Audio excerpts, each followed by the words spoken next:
Yo, what's up? Welcome to Kinda Funny Games Daily for Wednesday, September 6th, 2023. I'm one of your hosts, Blessing. Adio Jr. Joining me is the Nitro Rifle, Andy Cortez.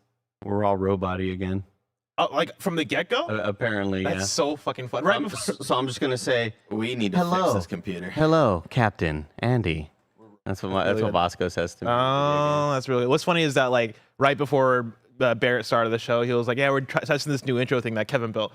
I was like, everything's in the studio about to blow up. No, the robot-y thing is, I don't know, there's something wrong. So, like, to give some background, right? We, from Control's computer, They left IGN. we stream from Control's computer, which is where I'm at, to Station 1, which is where Kevin is usually at during the gameplay streams. And then that computer is the computer that actually sends out to both Twitch and YouTube.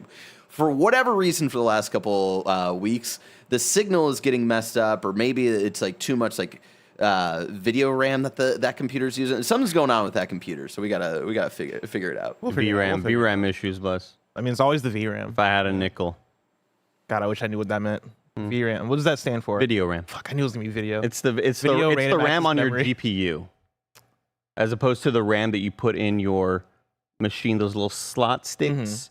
Like you get the super high-end NVIDIA GPU, and it has like, I don't know, 16 gigs of VRAM. Yeah. Or if you get the little shittier card, it has like, 6 gigs. Or Can I tell you how much I'm enjoying my foray into PC gaming now? Let me hear it. I would love to hear It this. started off with Baldur's Gate 3. Let me get a cigarette. That was the thing that made me install the NVIDIA that you gave me, like 2 years ago or something? Yeah. That's just been sitting around my house. I had a 3080 that I took to Blessing, or I gave to Blessing, like maybe right near the start of the pandemic. Yeah. Around the time when we thought we were coming back, probably. Yeah, and it was one of those things where it's like, all right, we've been working from home for a little bit. Take this. Like, this will help you out from just PC gaming and doing all that shit. And I was like, cool, I'll install this when I need to. I just never felt like I needed to. Because I was like I was using a Radeon, which isn't bad or whatever, right? Like, it's a fine GPU. But I never got to playing a game where I'm like, oh yeah, let me go in and take this thing apart. And so once I started Baldur's Gate 3, I was like, all right, now's the time. I'm going to hit up. I think I hit you up Time is first. now. Yeah, I hit you up first and I was like, yo, I need an SSD. Like, well, how do I expand my storage in the right way? You told me to hit up Kevin. I hit up Kevin. Kevin helped me out with the SSD. I then busted out the GPU. And like, it took me like 2 days to take this thing apart and figure out like how building a PC works. I thought Kevin was going to do this for you. You did it by No, I did it by myself. Yeah. Yeah, because I was like, you know what? I'm not going to bother Kevin. I think it was a busy week.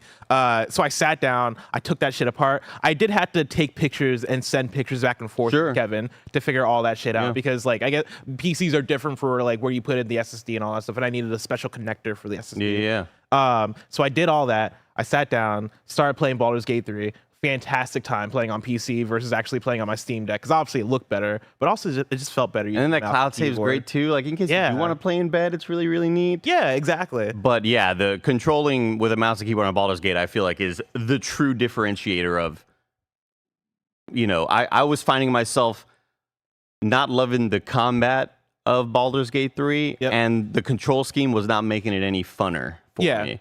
And a nice little kind of cushion, a nice little help. I hit the little help button in my brain and it was like, oh, keyboard and mouse is definitely a lot better right here. Yes. And that was the thing. Once I started playing with keyboard and mouse, I had the exact same thing where I went from the combat being something not for me to like actually enjoying it a lot more because you just have a lot more UI and like being able to hover over certain things and get more information out of the UI was really good for understanding how they want you to do combat. And so I started enjoying Baldur's Gate 3 way more after playing mouse and keyboard, which is saying something because I already really enjoyed that game. But then started playing Starfield on PC. Like I started off on Xbox at first, but then I switched over to PC very early on. And one of my big gripes for getting into PC stuff is that like, I've played on controller for so long for first person shooters. I don't know. I don't want to make that transition, right? Like I don't want to figure out how to like re-teach my brain how to play a first person shooter. Starfield was the one that actually like got me in where very quickly it was very natural, right? Because I'm fighting against NPCs, I'm not fighting against other people in like Call of Duty or Valorant or some shit. And so like the further and further I got into that game, the more and more I was like, oh yeah, this feels right. Like if anything, this might feel better. And I think part of that too is just the control scheme of Starfield where it's really nice to have like, just press L for the mission log, just press M for the map, just press I for the inventory, as opposed to like pressing start in the Xbox and having to go, all right, cool. Like, which way is all right, go over here and then like open the thing. Okay, let me open my missions and then do the thing.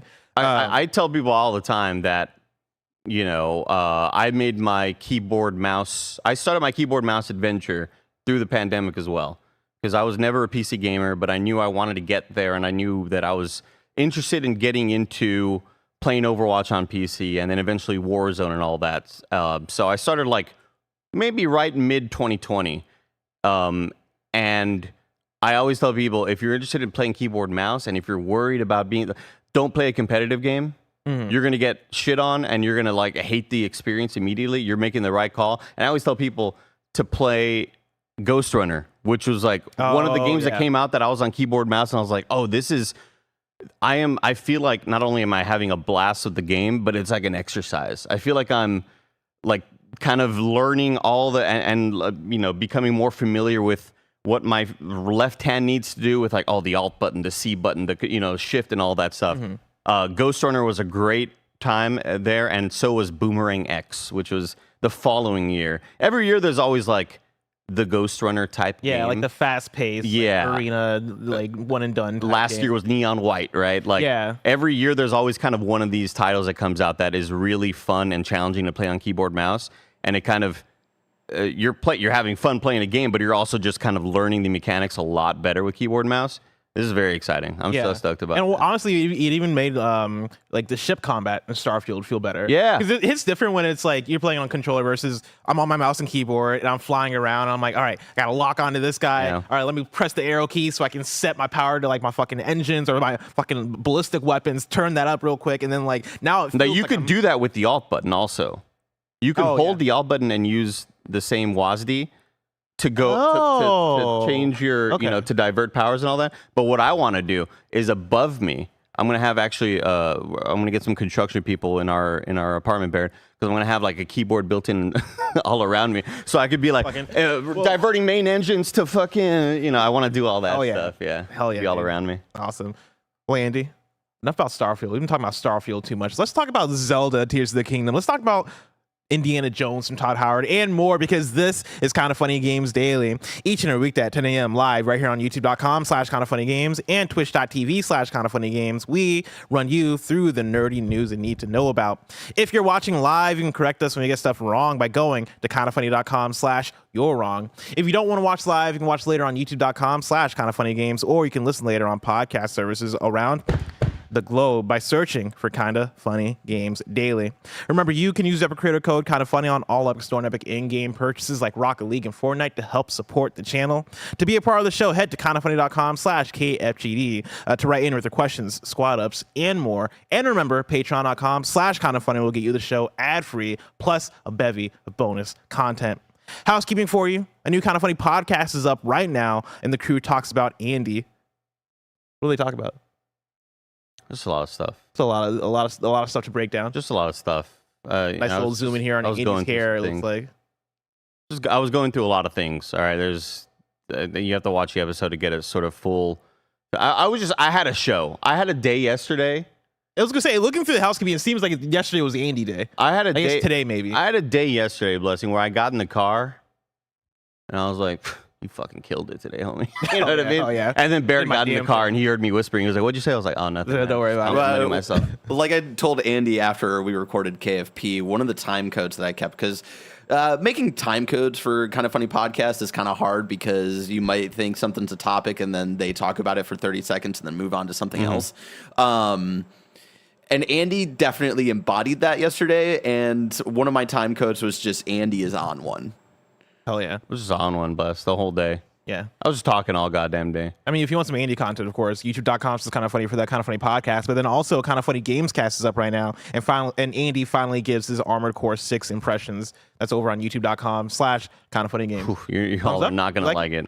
Oh, no. Oh, no. You're not going to like it. Oh, no. Also on Kinda Funny Games, I should shout out, Greg has a new video. It is a spoilery bonus episode of the Kinda Funny Gamescast, where he gets into talking about his Starfield journey and his story with Becky Lynch, which is the name of the character. People get it confused with the wrestler, obviously. Yeah. Two different people. The character, and then there's the wrestler. A lot of people were wondering, why would you do a spoiler cast this early? A lot of the reason why is like Greg just had to get these thoughts out. Yeah. Greg's been playing a lot of Starfield, wanted to have just a solo one-man show in addition to the core kind of Gamescast that is also out. That's the nice thing is that this is a bonus, right? Yeah. And so you get the Greg Gamescast came out late yesterday, but then you have your normal episode that's out currently, and so you got 2 Gamescasts. And then I saw somebody in chat saying that like Greg's spoiler cast didn't even ruin anything for me. Like this is one that you can go into and still enjoy the game. And so if you have any interest in checking out Greg's full Starfield thoughts, I mean, there are like main plot spoilers for sure. Yeah, but who cares about the main plot? Let's be real. Yeah, I know, alright. but some might care. So there's a warning there. I just wanted to say. And then over on Patreon, there's a new Kinda Feudy up where I asked the guys to name a game that has nudity in it. Thank you to our Patreon producers, Brave, Athos, Jedi Master Deadpool, and Delaney Twining. Today we're brought to you by Shady Rays and DraftKings Sportsbook, but we'll tell you about that later. For now, let's begin with what is, and forever will be, the Roper Report. It's time for some news. We have 5 stories today. A baker's dozen.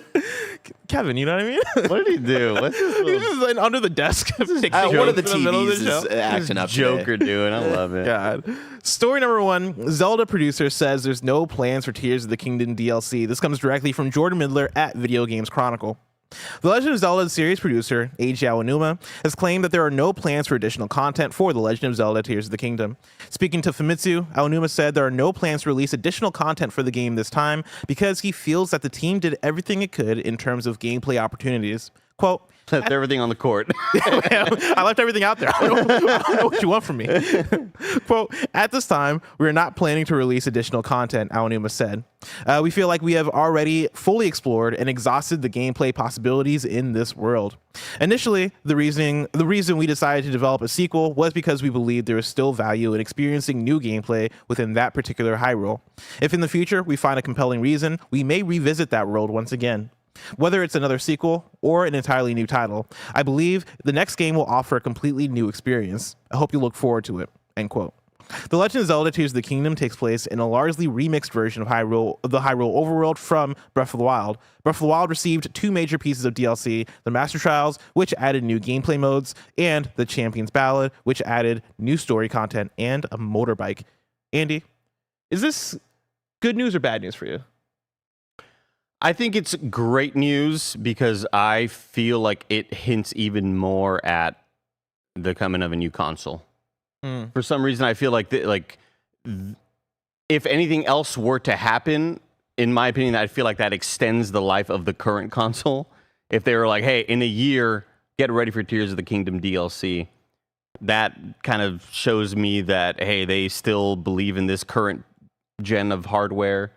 Obviously, they believe in it. They have a lot of reason to and a lot of money to believe in it. But this kind of signals to me good news that, hey, we are moving on to the next thing, whatever that may be. Whether it's a new Zelda game, whether it's, please just somebody remake, do another Link's Awakening remake or whatever. Yeah. I don't know. I'm excited about this. I'm glad that they aren't adding to it. I don't really feel like they have to, especially when they had already done DLC in Breath of the Wild, and one of the DLC, I just didn't play that DLC. It just didn't really interest me a whole lot. If you were telling me that you were adding, hey, you can play as Zelda, and it's like you have new powers, and it's like what was Zelda doing during these this time period, or maybe it's like a look back in the past. That's what would interest me.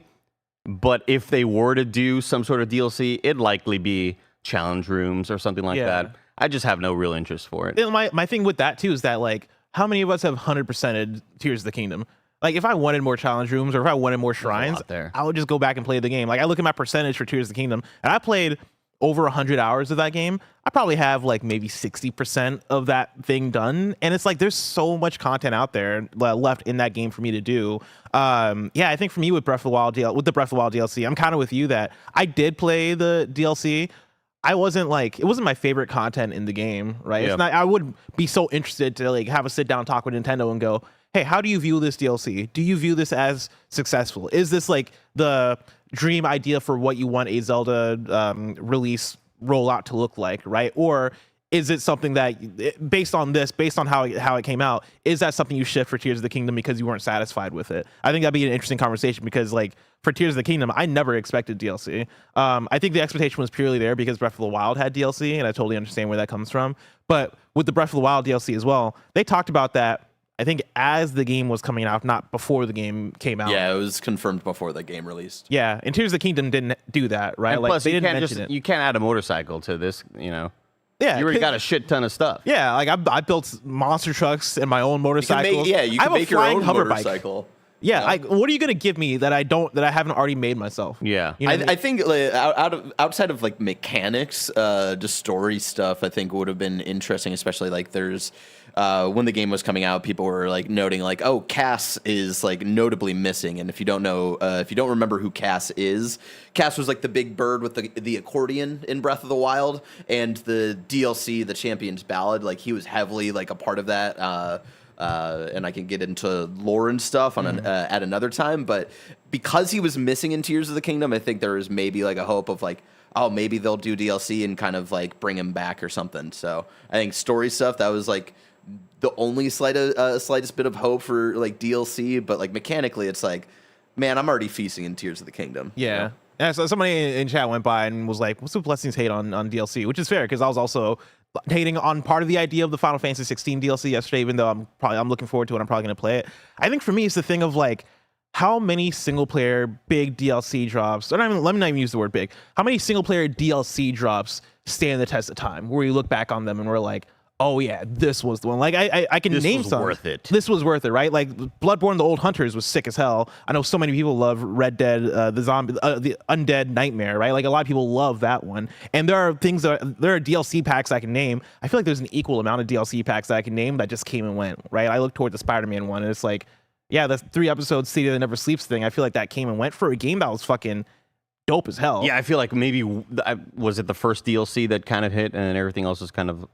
Yeah, fairly lackluster. And even the first one, it was like, all right, cool. Like, this is more Spider-Man. And then the rest came out, it's like, all right, yeah, this really is just more Spider-Man and nothing more. Black Cat was great.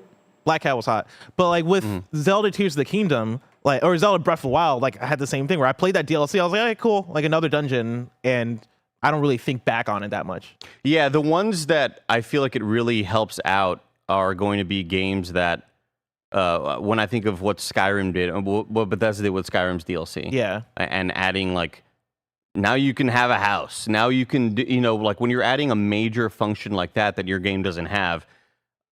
Unfortunately and fortunately, Zelda Tears of the Kingdom has a lot of things that you can do in it already. It is this big playground. Aside from adding extra tools, I was thinking about it last night of one reason why I am very, very excited for whatever the next Starfield DLC will be whenever it comes out years from now, or even just through mod support. I would love because of how the game is constructed, let's add new pieces for building ships. Let's add new color customization for suits. Let's add new suits and armors. That's a big opportunity, right? That you see that area as a big opportunity. And for Tears of the Kingdom, I'm not really sure what they could add that would make anybody go, this is what the game was missing. We can already make our own house. Yeah. Yeah. That's my thing is when I think about a DLC I'm really looking forward to, I think about the Elden Ring DLC, Shadow of the Erd Tree that we're going to see someday. And I also think about the Cyberpunk DLC because I think they're giving us the best of all worlds, which is, hey, we're rebuilding a lot of these systems from the ground up to give you this fresh and optimized experience of Cyberpunk. And then also we're giving you a sizable story. Yeah, that stars Idris Elba that, so far based on what I got to play at Summer Game Fest and based on the trailers and all that stuff, looks really cool. Yeah. Like that looks like a story that I want to engage with. That looks like an extra thing where it's like, I imagine that's going to run me 8 to 10 hours, maybe more. Like I'm very excited for what that thing ends up being. With the Zelda Tears of the Kingdom DLC, I would imagine that it would be maybe another dungeon if you were to do it. Maybe like something else that's not a motorbike, like a monster truck. Maybe I don't know what you do that's not a motorbike.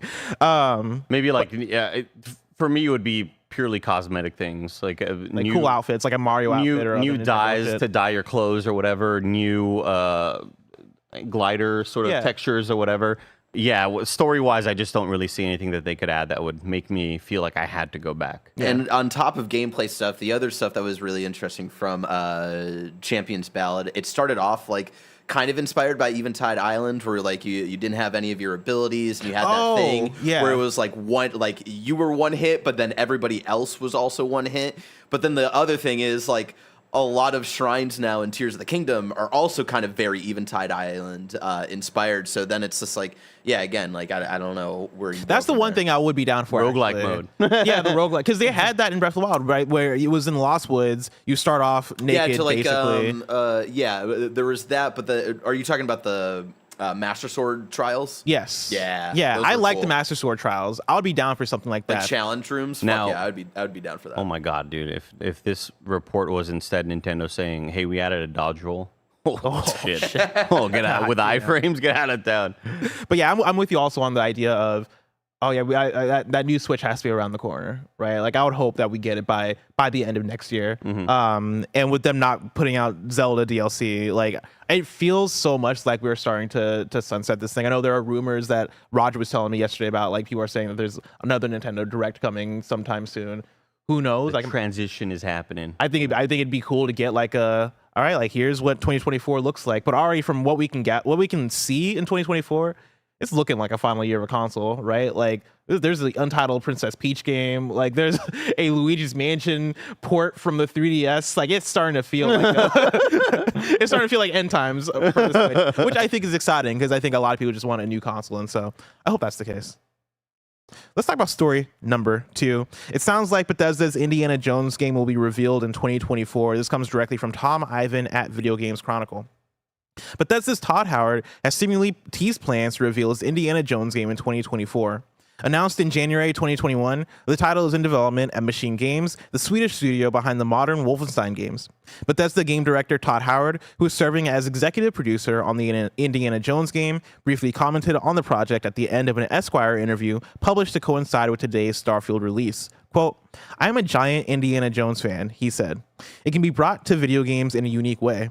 The game is obviously you're exploring stuff. It's about him. So if you're playing the game, how do you feel that you are indeed playing versus just watching?" End quote. According to the report, Howard wasn't allowed to reveal more about the game, but as the interviewer left his office, he added, quote, "We'll talk next year," end quote. How cool is that? Just we'll talk next year. Yeah, put a little event on the calendar. All right, talk to my people about this. Save the date for 2024. It's like, do you have a window? No, just 2024. Save the date. And that's all I'm gonna say. Yeah. This is so fascinating. I think this is so challenging. This has got to be one of the most challenging games to try to make unique and feel original and not ripping off Uncharted.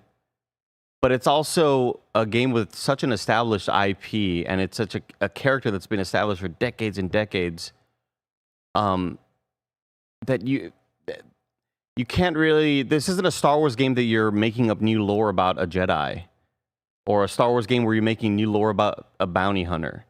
This is a game that's going to be about a dude who punches people and whips people.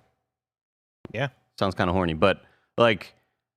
Indiana Jones hot. You're not gonna, like I don't envision Indiana Jones doing backflips and crazy like wild dodges and parries. You know what I mean? Like, what's going to be the gameplay hook here? And he mentions exploration being kind of at the forefront.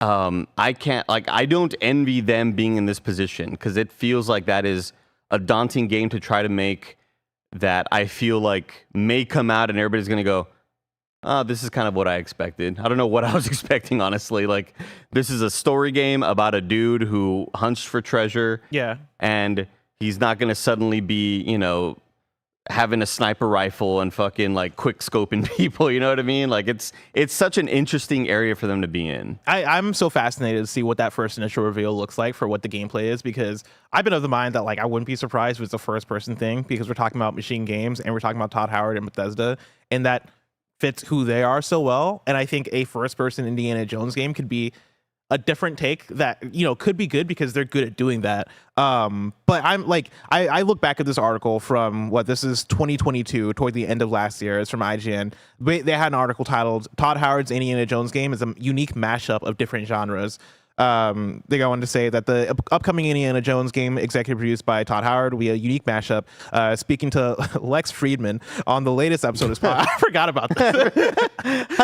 Man, I saw so many clips of that interview of Lex Friedman just being like, so, like, what is a multiplayer game? Like, whatever the fuck. Like, what is happening? Why is Lex Friedman talking to Todd Howard? So odd. Yeah, it's like, whatever. It's like Cliff Blazinski is on the Joe Rogan podcast. So like, can I use a PS5 controller on the Xbox? Like, just straight like that. But yeah, speaking to Lex Friedman on the latest episode of his podcast, Howard denied to comment on which one genre Machine Games Indiana Jones would be, and instead saying it was a blend of different things. When asked if it will be an action-adventure game, Howard said, quote, "I'll just say it's a mashup. It's unique. It isn't one thing intentionally. So it does a lot of different things that myself and the folks at Machine Games have wanted to do in a game. So it's a unique thing."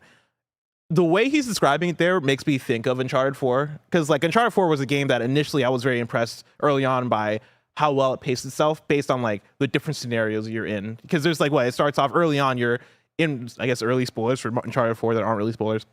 Like you start off in a prison, right? And like a lot of that felt almost walking simish, where you're just walking around talking to people, and then you get taking in the sights, then you get in a fist fight, and then like it's on to the next scene, and now it's okay, I'm climbing as Nathan Drake. On to the next scene. Now we're doing third-person shooting. That is what Uncharted is. Uncharted, scene to scene, messes around with doing different things and messes around with being different genres. I also think of a game like A Way Out, where like that is a movie as a video game, right? But never played it. Have you not played A Way Out? No. Oh, dude, you and Mike should play A Way Out on stream. That would be sick as hell. That game is fucking fun. But yeah, like I would even use It Takes Two as an example, right? Of like moment to moment, everything you're doing in this game tends to be different, right? I think A Way Out is a bit more like shakes things up scene to scene, where It Takes Two kind of goes back to platformer at some point. But yeah, and that has like that film presentation to it. I think Indiana Jones could be something like that, where like, yeah, one scene it is you are solving these puzzles to like get to the treasure. Another scene it is you running away from all these people that are chasing you. Talking to a diplomat here, talking to government people here, but then also there's some raiders there, whatever. Yeah, and making this fun third-person action thing that invokes Uncharted, right? And could be Xbox's answer to what Uncharted is. I think right now there's a gap in that, since PlayStation isn't making Uncharted's every year anymore. Yeah. And yeah, like I think you can fill in that gap with the Indiana Jones, because Indiana Jones is the original, right? Indiana Jones is where that idea starts from. And plus, we know that studio has the talent. Like I think the other day, I forget what month we were talking about this, but we were looking at like how shockingly low Wolfenstein's Metacritic score was, and I was like, wow, that may be like my favorite game ever that's rated like a 70 something. Is it really? Yeah, like a 77 or something like that. It's it's 79 on Switch, but then it's an 87 and an 86 on PS4, PC. Oh, really? Xbox. Oh, shit. Okay, so you might have just accidentally looked at the Switch port. Yeah. Okay. Interesting. That game, we know they have the talent. We know that they can really do the narrative, right? Mm-hmm. Like they are great with character work and acting, and showcasing these scenes and making them very what I'd say like Naughty Dog-esque, right? Like what we've seen from these PlayStation first parties, the first party type of stuff that you look at your console and go, oh, that's why I'm playing this video game. That's why I bought this console, right? Like I wanted to buy this console for this experience. Look how big budget, look how lifelike these characters are. We've seen, like, I remember being extremely impressed by a lot of the cinematics in Wolfenstein. We know that they're capable of that. And I think you're exactly right. I think if this is somewhat of an Uncharted imitation, but it's a different character and they're finding their own spin on it, I think it could be massively successful, and something in their library to show like, hey, we're doing this now. We're doing these types of games now, like, this so is what we got. Get on board, right? Yeah, I mean, I look at I don't know if you were talking about Wolfenstein 2, Wolfenstein the New Order, the first one. New Order does have a 79 on Metacritic, so if that's what you're talking about, then possibly, possibly. To your point, playing through Wolfenstein 2, the new Colossus, right? Like, I love that game so much for the story and the characters and the cutscenes. All that shit was fucking ridiculous and like over the top on another level that blew me away. Oh yeah, right. Like even for me, even though it was a first-person shooter, the first-person shooting almost came second to like the story and everything else in that world. Also, it's real hard. Yeah, I had to turn it down. That was like one of the few games where I'm like, I'm turning this difficulty down to easy because I'm not enjoying this on like medium difficulty. Keyboard mouse though, who knows? So you put Andy back in time. Yeah, oh my god, you turn it up. But yeah, if you're telling me you're taking that and like making something that is a cinematic Indiana Jones game, that's something that could be very special, especially for Indiana Jones fans. Like I think back to Wolfenstein 2, and I think back to even like I was listening to Giant Bomb back in the day, and for their game of the year, you know how they have all the fun different categories that they do. They had a category that was just best Indiana Jones, or not Indiana Jones, best Wolfenstein 2 moment, right? Because that game has so many moments. That game has places you go that are out of this world, right? Like characters you meet, like you meet Hitler at one point. It's like, whoa, this scene is fucking crazy. Yeah. Oh man, like they did this to this character. Oh, like scene to scene, that game does wild shit. And I think if you bring in that level of, hey, let's surprise people, let's do something that's different, let's do something that's gonna like, catch people off guard scene to scene, you might have the potential to tell one of the best Indiana Jones stories through a video game. And if you do that, then yeah, I think that's going to take you on another level. I think that puts you in a different conversation, and that adds to the portfolio of Bethesda, right? But then also just the Xbox of, hey, we got Starfield, now we got Indiana Jones. Now you start to build that narrative. Hey, we got Hellblade too, and that becomes a bigger thing. And so, can we do a pizza bet right here, right now? What's that? Will this game have equipable armor or weapons that are with the different rarities? Will you find a purple chest or a blue chest, and that one's rare because I'm early on, but oh my god, this dude dropped the gold. Absolutely not. No. You think so? I mean, I don't know. I'm just throwing it out. I hope not. Like I like that stuff in some games. Oh yeah, I hope not too. But in a single player action adventure game, I don't want this. This is an extra rare one. Look at all the add-ons it's got. It's got a scope and a suppressor, I mean, when you put it like that sounds kind of nice. Like, I mean, that's endorphins right there. I think I like the idea of a Last of Us style workbench. Oh, for sure. I like the idea of going to, kind of kitting out your weapon, but I'm just thinking about how do you gamify it in a way without it just being a, while feeling like your character is making progress as a character getting stronger as opposed to just going through a story, Yeah. I think that's going to be the challenge, because I think there's a possibility that there is some sort of rarity system, but it's not explicitly rarity. Like it's not color coded or anything. It is just, you're getting cooler looking weapons that have more equipped slots for different modifiers and stuff like that.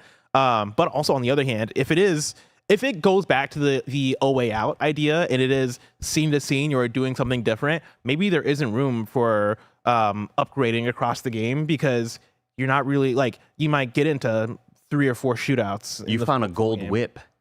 This one's a gold level. Oh shit! It lets you pull a whole group of people towards you or whatever. Oh man, you get the ground pound them. That'd be so sick. Big AOE whips. A ground pound. But yeah, I wouldn't be surprised if this game doesn't have a upgrade system in that way. If it is just static, hey, you're playing as the same character, but we're gonna usher you through this because we're keeping things interesting from all the different scenarios. Again, that's the A Way Out idea. I think the Uncharted idea would be that you're getting weapons here and there, but are we going to be doing that much shooting in an Indiana Jones game? Maybe. Yeah, I guess I keep going back and forth on it because I could see it, but I could also see it the other way. I mean, first off, one thing I'm not looking forward to super HD snakes.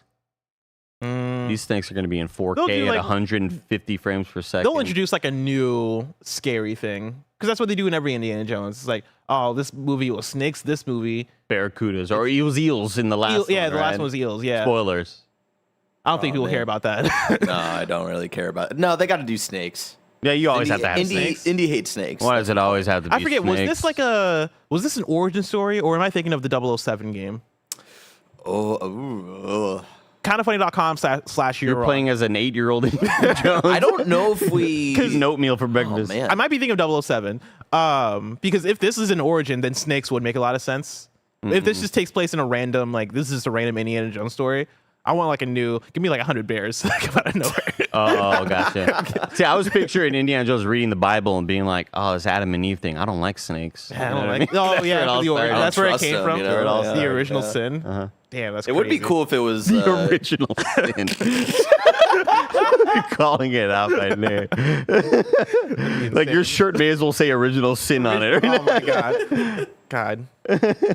God. Andy. What's up? You know what's not a sin? What is? You know what's a blessing? What? Patreon.com/kindafunnygames. Over on patreon.com/kindafunny, you can go and get the show ad-free. And speaking of ads, let us tell you about our sponsors. This episode is brought to you by Shady Rays. Take on the sun with gear built to last. Our friends at Shady Rays have you covered for the warm weather ahead with premium polarized shades at an affordable price. Shady Rays is an independent sunglasses company that offers a world-class product that's just as good as any expensive pair we've worn. Shady Rays offers the most insane protection in all of eyewear. Every pair of sunglasses is backed by lost and broken replacements. If you lose or break your pair, even on day one, they told us they will send you a brand new pair, no questions asked. Every purchase supports the Shady Rays Impact Program, which works directly with nonprofits and their communities to empower and make adventure accessible for all walks of life. If you don't love your Shady Rays, exchange them for a new pair or return them for free within 30 days. There's no risk when you shop. Their team always has your back. Exclusively for y'all, Shady Rays is giving out their best deal of the season. You can go to shadyrays.com and use code KINDAFUNNY for 50% off 2 pairs of polarized sunglasses. You can try for yourself the shades that are rated 5 stars by over 250,000 people. Again, that's shadyrays.com/kindafunny. This episode is brought to you by DraftKings Sportsbook. We've had 7 months without an NFL game, but for all of you football fans out there, good thing that's over. NFL is here, and DraftKings Sportsbook, an official sports betting partner of the NFL, is giving you a can't-miss offer for Week 1. This week, new customers can get $200 in bonus bets instantly when you bet just $5 on any NFL game. DraftKings is hooking everyone up with game day greatness. All customers can take advantage of 2 new offers every single game day this September. You can check out the app to see what you get. You can download now and use code KINDAFUNNY to sign up. New customers can take home $200 in bonus bets instantly just for betting $5. That is code KINDAFUNNY only on DraftKings Sportsbook, an official sports betting partner of the NFL. The crown is yours. If you have a gambling problem, call 1-800-GAMBLER or visit www.1800gambler.net. In New York, you can call 877-8-HOPENY or text HOPENY 467-369. In Connecticut, help is available for problem gambling. Call telephone number 1-888-789-7777 or visit ccpd.org. Please play responsibly on behalf of Boot Hill Casino and Resort KS. 21 plus, age varies by jurisdiction. Void in Ontario. See dkng.co/football for eligibility, terms and responsible gambling resources. Bonus bets expire 7 days after insurance. Eligibility and deposit restrictions apply. And we're back. I wanted playing some Starfield. Yeah, I've been playing a lot of Starfield. I know at the beginning of the show we're like, enough about this Starfield video game. It's old news. But I wanted to show off something that I noticed last night when I was taking photos, because I'm very, very proud of my creations, Blessing. Hell yeah. And I finally finished my ship. It's called the Burning Star 5. This is sick. I like this. It's a reference to Coheed and Cambria, one of my favorite bands. One of their albums is called Burning Star 4. But it's character limit, so you can't have like Roman. 4 is like Roman numerals. Yeah. And like Roman numerals look way cooler than normal numbers. So I could put the number 4, but that's not cool enough. So I just named it the 5 with a V. But I noticed while I was taking a photo, can you go to the next photo, Barrett? Because I took that photo not really understanding what I was seeing. I was just, trying to take a photo of the ship. And then I was like, Vasco! What the fuck? Vasco's on my ship! What are you doing up there, buddy? Get down from there! Well, man, it's like when you're like those funny TikToks where like a dog is just like on the roof and you're like, what are you doing up there? Oh my God. Vasco just, what? Come on, you little silly guy. God, I love Vasco. Do you like Vasco? So I never actually like did anything with Vasco. I never took him out. I don't even know if I like invited him to my crew. I talked about this on the Gamescast. Number 1 recommendation. If you want to, go out and adventure and do whatever the hell you want, take Vasco. You take a human with you. Yeah. Like my love of my life, Andreja. I think that's the only character that people actually genuinely love. Andreja. Because she's not a fucking dork. You take any of them out.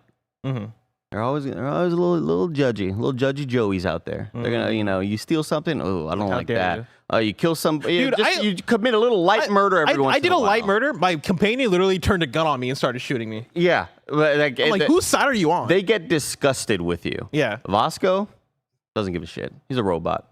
Doesn't care. He's just there for the ride. There was a great moment last night where I'm getting inside information from this guy, and he's like, "Oh, you're trying to get this out of me? You're never going to get this information out of me. Get the fuck off my ship," or whatever. And then I turn around, and Vasco goes, "Hello, Captain Andy." And I was just like, come on, bro. Like, we're undercover right now. They don't know I'm here. Like, we're not using our real names right now, Vasco. It was great. Oh, that's hilarious. But yeah, if you go to the website, or if you just Google what names Vasco can say, you can rename your character. Somebody in chat was like, I wish I'd looked at the list of names before I made my character. You can go redo yourself at Enhance. Yeah, go to and Neon. You can change your name. Or Enhance is everywhere. Is it? Yeah, it's on. Yeah, it's there's also, one on New Atlantis. Yeah, it's on. It's shit, everywhere. okay. Yeah, you can not only go in there and not change your face, but then you can change your name. So I named myself instead of just Cortez Andy. Which, by the way, how is Cortez not a thing that Vasco is? Like, there's a long ass list of a bunch of different names. Very, very impressive. But I was very kind of shocked that Cortez wasn't on there. So I go by Andy Cortez now, and he goes, Captain Andy, how are you? Hell yeah. Very cool. Hell yeah. I did not know other places had Enhance. This is one of those things, too, where we talked about this during the review, is that I just found my spots, right? Like, the only place I know where to find ammo is on, whatchamacallit. It's like the... Aquila, yeah, like place. the Freestar, Rangers plays. Aquila. That's also where I get, like medical supplies, right? If I want to do anything to my ship, I'm going to New Atlantis. You're like me when it comes to like CVS's and corner stores. I'm Exactly. Like, that place has the better energy drinks. I'm going over there. Like in real life, I'm like, well, I have my CVS, right? Yeah. Like I have my McDonald's that I go to. This is the same thing in Starfield, where I'm like, I know what my CVS is. Those other Walgreens, they don't have the jumbo goldfish that I've been buying, but that one does. I'm going to that one right now. You Exactly. know? I am sad that I didn't bring along Vasco more, because like the companions I did bring along, I did a lot of Sarah. I did a lot of Barrett, not our Barrett, but the in-game Barrett. And I did a lot of Sam. I don't like any of these three dudes. I'm telling you that again. Games like any of them. Game's got a lot of issues, right? We know. We talked about them at length. This has the Horizon Forbidden West problem for me, where like talking too much. No, it's like, because for mine, I don't mind y'all talking a lot if you all are Garrus or Thane or Rex or Mass Effect characters that I feel like are really well-rounded and intriguing, and you want to know these backstories. I couldn't give a less a shit about Samco. I don't care about any of these NPCs. I feel like they're all just largely pretty uninteresting. Yeah. And you take Vasco with you, and also the thing about Vasco, when you want to talk to him, he always looks awesome in certain environments and certain lighting, because he's a hard surface model robot. And it's a lot easier to make that look good as opposed to like a human face that's trying to react with light. And when you have like skin trying to move, sometimes lighting hits it weird. Vasco always looks awesome. Hell yeah. And also, like, man, I'm walking around. I said this so many times on my stream last night. I'm like, how can anybody think this is an ugly game?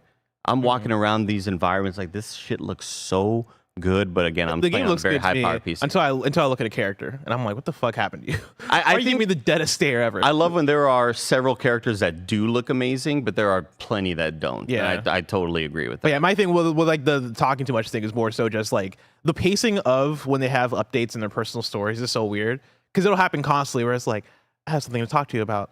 I have something for you. Like I talk to them, I'm like, what do you have for me? And they give me like $12. They give me a plate of spaghetti. It's like most random shit. Here's an apple. Yeah, I'm like, why the fuck would you give me an apple? I don't need this. You're filling up my inventory space. The one that made me laugh so hard yesterday, and I finally remember what it was because I was trying to think about it on the Gamescast. But Andreja is what I call her. Is me and my family call her. We gave her just like this sort of Mexican Latin sounding last name or first name. Andreja was like, you know, you mean so much to me, and we've been through so much together. I'd like for you to have this. And it was space wax. I was like, thank you so much. I appreciate it. You mean so much to me too. Love you too. Damn. I mean, she can do no wrong. You know what I mean? Yeah, no, you're totally right. I can't stop playing the game though. Goddamn, I just want to keep on. I'm playing it right after this. So if you want to stick around on the stream after this, I'm playing it on PC over in the lab. And I got my whole brand new ship built, and I'm excited to keep on taking on the various challenges the game presents. Yeah, Andreja could honestly like walk up to me and give me a left shoe, and I'd be like, "You're a queen. Yeah, you're the best." Story number 3: Teenage Mutant Ninja Turtles Mutant Mayhem game has been announced for consoles and PC. This is Sal Romano at Gamatsu. Outright Games has announced a new Teenage Mutant Ninja Turtles game set in the world of the recently released animated feature film TMNT Mutant Mayhem. It'll launch for unspecified consoles and PC in 2024. Taking place months after the events of the movie, the game will feature unique visuals inspired by the film's bold, painterly art style. Combining energetic ninja teamwork gameplay with a humorous narrative, players will take control of the Turtles as they interact with a host of memorable characters from the franchise and fight to save this stylized take on New York City from a new mutant threat. Quote, Nickelodeon is one of our longest-standing licensing collaborators, and we're overjoyed to have the opportunity to bring the Teenage Mutant Ninja Turtles to life in a brand new and original video game, said Outright Games Chief Operating Officer Stephanie Mayhem in a press release. Quote, this is one of the most enduring and beloved franchises in the world, and we're beyond excited to use our expertise to expand the Turtles' global reach even further through the world of video games, end quote. Andy, did you get to watch TMNT Mutant Mayhem? Absolutely. I freaking loved it. I was incredible. I was just wondering, how did it do overall in the box office? Because I know it was tracking decently well, but nowhere near what I feel like it deserved to make, you know? Yeah. Did it come out at like a competitive time? Because I feel like it might have gotten overshadowed by Barbie and Oppie. Definitely. I mean, you're definitely not wrong there. As of September 4th, Teenage Mutant Ninja Turtles Mutant Mayhem has grossed $108 million in the United States and Canada and $44.9 million in other territories for a worldwide total of $152.9 million. That's not good. The idea of this sounds so cool. But I went over to Outright Games' website to see what else they've worked on. And I'm on it right now, too, brother. And when I read through the list the games that they worked on from Outright Games, you have Peppa Pig World Adventures. Oh, shit. The Justice League Cosmic Chaos. I think Peppa Pig World Adventures is the one that they had a rest in peace, Queen Elizabeth. Wait, really? Yeah. Like a credit? Damn. I guess Peppa, Ray Narvaez from the UK reacted to it, and it was there was like an in memoriam screen of like it was like, legitimately, and it was just like rest in peace Queen Elizabeth, like whenever she was born, like 1812 or something. Goddamn, 1812. 200 years old. They did Bratz, Flaunt Your Fashion. Oh, shit. Coco Melon, Play with JJ. JoJo Siwa Worldwide Party. Paw Patrol Grand Prix. Dragon's Legend of the Nine Realms. That's the How to Train Your Dragons. Yeah, thing. I platinumed that one. Let's see. Oh, they did another Peppa Pig Complete Edition. That was the HD remaster. Yeah. The DC's League of Super Pets. That one came out with ray tracing. My Little Pony. I can't see this subtitle. A Maritime Bay Adventure. A lot of games exist is what I'm realizing. So Hotel Transylvania. What we're discovering is this game is probably not going to be anything to write home about. Hold on. They did Fast and Furious Spy Racers Rise of the Shifter. What is that? That's not the game that they announced at Game Awards. Oh, right? Fast and Furious. No, Spy Racers was their cartoon kind of like let's kidify this to get kids into the Fast and Furious. Ryan's Rescue Squad, is that the little unboxer dude? Is that the dude that does a little kid that does unboxings on YouTube, like a quadrillionaire or whatever? Oh, is it? I think is he like this little? And because I'm pretty sure this is Ryan in the corner of the art. Yeah, that's got to be. I don't think they just. I've never heard of Ryan. Dude in there. Just a random kid. We just Googled young boy. And like his name is just Ryan. Like he doesn't have. Yeah, I think it's like Ryan's Toys or Ryan's something. Is he like Ryan's Beyonce, World. where it's like no, we just recognize you from your first name? Yeah, I believe I'm looking at If it I say right Ryan, everybody's like, oh yeah, the kid. Yeah, That's crazy. everybody knows. That's crazy. You can do that to the name Ryan. Everybody knows. Holy cow! Is this the Ryan game? Yeah. Wow. Oh man, I would so love a TMNT Mutant Mayhem game that is good. You know what I mean? Like that is such a good idea. It's such a dope art style. If you gave it to the guys that did that Samurai Jack game that we played a couple years ago, Ooh. I think there'd be something new. That's the other thing is like I would love a Mutant Mayhem game, but here's the thing of like if any game is going to be at that Samurai Jack level, it's going to be the Last Ronin game. Yo, hold the fuck up. Ryan's got 2 games?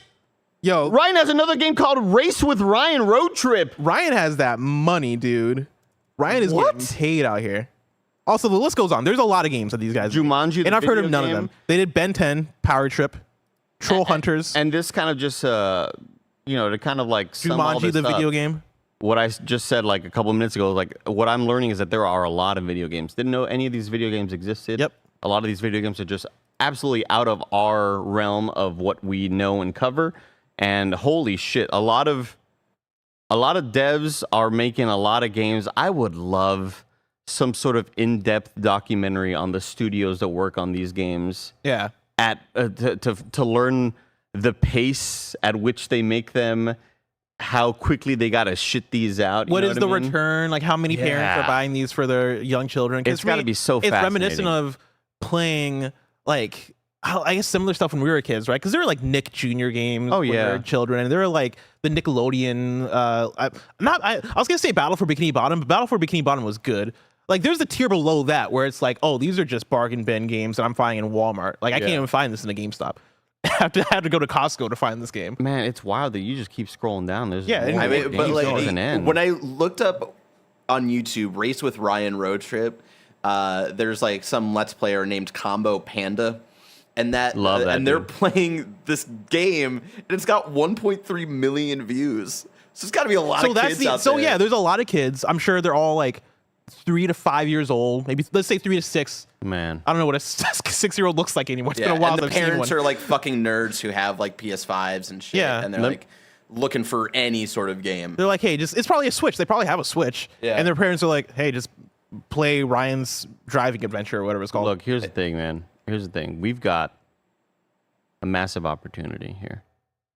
We have somebody close to our office. Maybe they work in here. Maybe they're the CEO. Mm-hmm. Maybe they got a little baby. And that little baby is going to end up getting to an age where we can give all that baby all this tech and say, make us billionaires. Little Benjamin, we're putting the controller in your hands. Mm-hmm. We're going to have you unbox all of these toys. This is a huge opportunity for all of us. I can buy that Prius that I've always wanted. You've always wanted a Prius? The new Priuses, when I say always, like in the last 2 months, become an exception of mine. The 2023 Prius, I didn't know you were that big of a Prius guy. Yeah, I've wanted to drive a Prius all my life. When I look back at it, it's just like I really want the 2023. Like if you said so Tesla, I'd be like, all right, I kind of get it. Prius is like, all right, cool. It's just the body style looks so sick. You never seen the 2023 Prius? I'll show you. Yeah, show me that later. They look so incredibly cool. Yeah, this is. I mean, this doesn't inspire a whole lot of hope or excitement about this Nintendo or about this Ninja Turtles game. Yeah, being made by Outright Games. But it's wild that like, I guess seeing this headline is that excitement and then like immediate reality check, but also the re-excitement of that last Ronin game is gonna get made, and that game hopefully will be decent. But I think the big difference with all of the games that we just mentioned and the movie that we're talking about is that when we're talking about this movie and what it brought comedically, the fact that it's Seth Rogen and his team and all of his friends, and Paul Rudd is in it, and Paul Rudd's amazing in this movie, and it's these new upstart actors that are incredible and perfectly cast in their roles. It seems way more to me than just like if they were making a video game based on a TMNT cartoon that was on Nickelodeon daily, this has a bit more prestige in my eyes. Like we all walked away from that movie going, wow, way better than we could have ever assumed. We expected a lot because of Seth Rogen and his team, and it absolutely delivered. This is a pretty big bummer, like the fact that it's this studio. I will say, I mean, in that movie, they say some bad words too. Yeah, right? Like it's not like a child, like they're not saying bad words like that in Bratz. Right. Flaunt your fashion, right? And so like I think there is kind of like an interesting, okay, but what is this going to be? Is this going to look like the movie? Because if so, that could be promising. But I'm interested to see what this ends up being. For now, though, let's talk about some fucking gore adult shit. Story number 4. This is a PSA, though. Mortal Kombat 1's roster is leaked. This is Wesley Yenpool at IGN. If you're hoping to go into Mortal Kombat 1 fresh when it launches on September 14th, you might want to tread carefully across the internet after physical copies appear to make their way into the hands of eager players.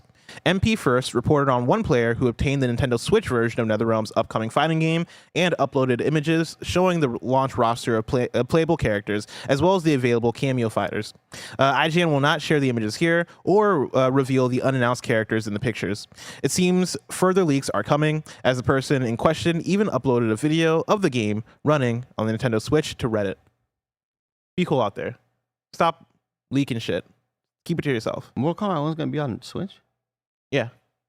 Yeah, the Mortal Kombat games come to Switch. It's weird. That's news to me. Huh? Yeah, it's wild because like I guess it might also be. I didn't check. Is it coming to PS4 and Xbox One as well? Oh, like last gen? Ooh, Yeah. I don't know. I mean, I do have if an it's coming to image. Switch, you might as well. I do have an image of one of the leaked fighters. If you want to just tease it, bless. Oh yeah, go for it. Just pull it up. Whoa! Oh wow! Whoa! Massive. I know, it's fucking What a crazy, big man. get. Ed Yeah. Boon just always doing his thing. Are they gonna have Donkey too? Is it cameo? I think he'll be a cameo He'll fighter. be a cameo. But Barry just pulled up a picture of Shrek for audio listeners. Damn, that's great. Shrek. I'm also like, I'm probably, there are people that are probably on both sides of this. I don't really care too much about fighting game roster leaks, especially since we're this close to it. If it was like a year ago or something, then I'd be like, oh man, all right, well, whatever. But like, we're this close to the game. It's just a roster. It's not like they're leaking. Well, it's not like, I'm sure they're leaking story stuff as well. That's the stuff I care more about. I don't want to see story spoilers. Like, that's the part that I get excited about. But like, just characters. You're gonna tell me that Scorpion's in the game? Cool, go for it. Yeah, roster leaks I'm with you. Roster leaks have never really been something that I feel that needs to be super secretive. If anything, all roster leaks do is make people mad that certain people aren't in the game. That's the only thing you get out of roster leaks. Is like, are you kidding me? You didn't put that dude isn't here. Oh, what the fuck? She's not in here. She hasn't been in here since part 2. What the hell? Like that's all roster leaks do. They just kind of make people angry. So I've never really understood why studios are so worried about not having rosters leak, Yeah. And I saw somebody in chat earlier was like, oh, bless, but like, we don't work for the companies. Like, who cares the roster leaks? I think a lot of the audience cares and fans care is the main thing, right? Like, I know I'm not somebody who cares that much about roster. I don't want to get the story spoiled. And I'm sure there's plenty of people that want to go into this fresh, because also I think they've been doing a good job of dropping the trailers and having those reveals, and those reveals have been hitting. Like when I watched the trailer that showed Shujinko in the game, I was like, yo, this is fucking wild. That was such a cool thing for me, and I'm sure there's plenty of the audience that kind of likes engaging with that stuff. And so yeah, like there's people there that don't work for the companies or like are just fans of the thing that don't want to be spoiled as well, that are out there. And so just be cool, yeah. The leaks that I'd say matter more are the licensed tie-ins. Like I feel like those are the ones that I'd be bummed out if the news got out, if I was a developer, like, oh man, we were about to reveal that Homelander was in the game and now everybody knows already. Like, which happened. Yeah, exactly. Yeah, exactly. And like that stuff, that did take, because dude, if I saw that happen like the way they intended, where here's Omni-Man, here's Homeland, dude, I would be popping That clip was so awesome. Sick as fuck. It was dude. just a zoom out on 5 dudes. Yeah, it was like, awesome. oh shit, is that Quan Chi? Oh shit, is that Homeland? Yeah. Like, come on, dude. Final news story for the day, story number 5. Sea of Stars already hits 250,000 sales. They tweeted this out yesterday. We have projections for the first year, but it only took you all a single week. Awesome. Thank you. Congratulations, Sea of Stars. Good for y'all. Very, Game very cool. kicks ass. Yeah, Barry's been playing it. Barry really likes it. Yeah. Very Like, good. no Trust dodge me. or parry. We'll see if I get to it. It's turn-based, Andy. Yeah. But it's really fun turn-based, let me tell you. I kind of want to get to it too because it looks really cool. I like It's the art really style a lot. neat. It's a Very paradox beautiful right there. art style. The soundtrack is fucking awesome. I'm at the point where I'm starting to really dig the characters and the relationships with each other. And the combat, it's just real fun. Will I ever remember the prior game they worked on, the name? Messenger. Never. I will never remember the name of the Messenger. Why? It is. I mean, Because I just want to say like Ninja Star Runner or something. Like, yeah, like Ninja Gaiden the Indie. Like, yeah, like I don't know why. I can anytime I want to be like, how good was the Messenger, and I could never ever think of the goddamn name. Got a bad memory, I'll tell you what. I feel that, dude. Well, I'm excited to play Sea of Stars one day, but me starting Sea of Stars is so far away. If I want to know what's coming out to mom and grab shops today, where would I look? The official list of upcoming software across each and every platform as listed by the Kinda Funny Games Daily Show hosts each and every weekday. Eat that, Ben Star. Yeah, he could easily beat it. He's so handsome. I actually did start Sea of Stars. Weirdly enough, I think I had the same thing as you, where like I got into a turn-based battle and was like, I'm just not in the mood. I don't want to deal with this right now. Come on, Bless. Don't do Like that it's to me. You're like betraying me. Like it's like you have to go to the bank or something. Like now, not You're right hanging now. out with Andy and Mike too much, man. Not at this moment. You know? No, thank you. like it's somebody trying to fucking sell you something outside of a Costco. No, thank you. I'm good. I'm good. Put your headphones on.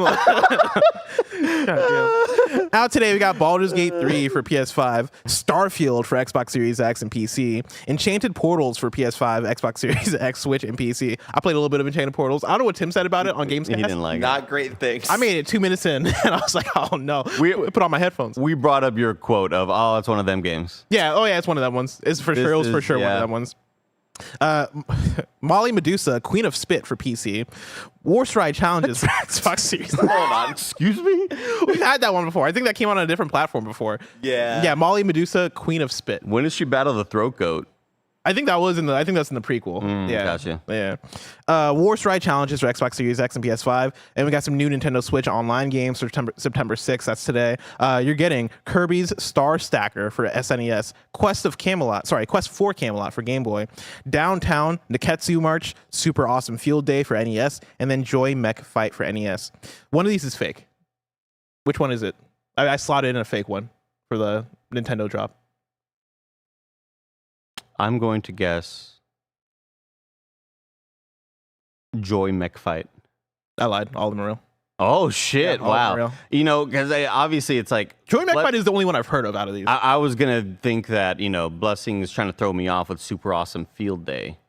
Right. That does not sound real. But also the fact that the title is not capitalized in all of the different words, I was like, Blessing looks like he typed this as opposed to copy pasting it. You know what I mean? You know what I mean? I feel that. Yeah, Yeah. I get you.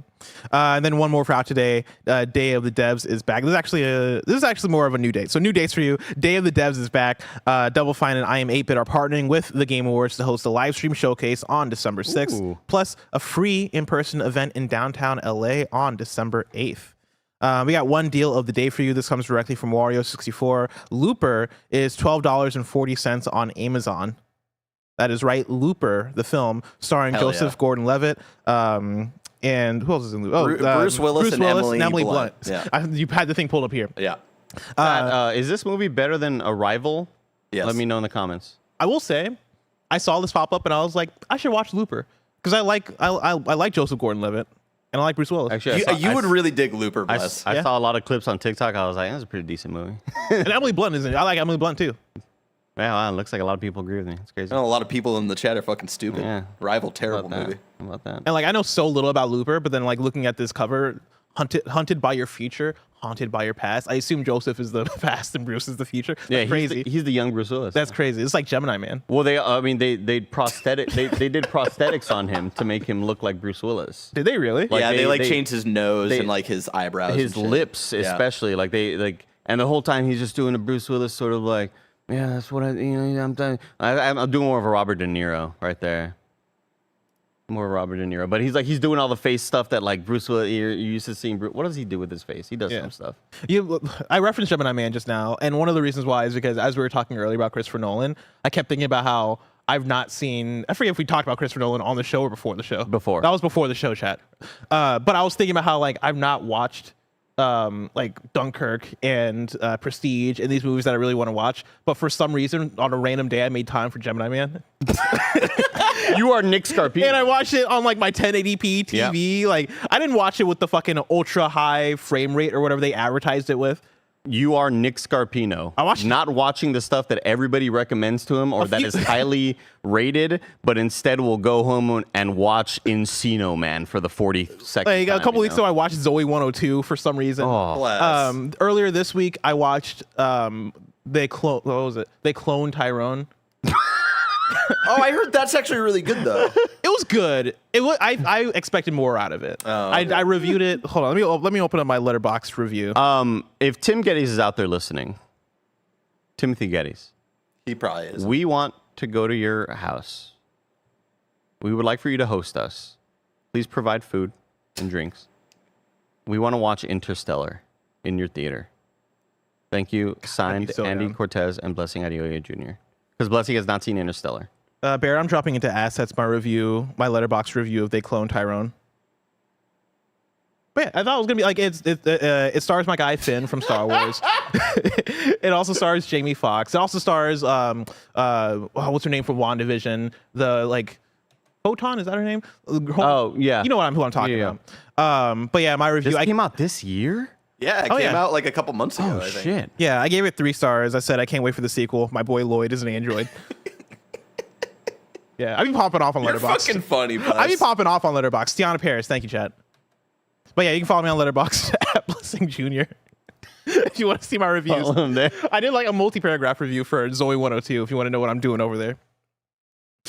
Anyway, now it's time for kindafunny.com/you're wrong, where you write in, let us know what we got wrong as we got it wrong so we can correct it for those watching later on YouTube and listening later on podcast services around the globe. Kebab says Uncharted never had yearly releases. I know. I was just saying that as like they're releasing a lot of Uncharteds.